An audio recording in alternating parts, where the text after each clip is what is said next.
sepse edhe një herë shkutja e Kinës në lojë. Dje ishte ministri i jashtëm iranian në Kinë. Pas pagutë shkon Donald Trump në Kinë. Kështu që për siguri telefoni ka Donald Trumpit nga kinezët, ndaloni projektin në Liria, sepse jemi shumë afër, jemi duke pyetur iranianët se i do nga rënimi. Kjo është e padur.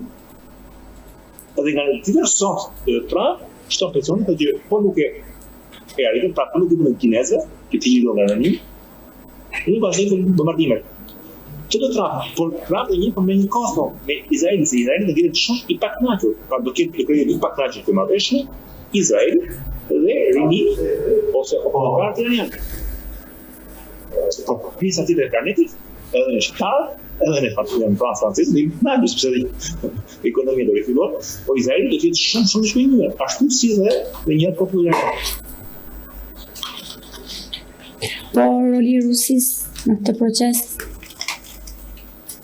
Rusia nuk pati shumë impakt, që Rusia thuash në dy raste fitonte. Rusia është njëkohësisht aleate e madhe e Iranit kanë ndihmuar Rusinë me dronet Shahed.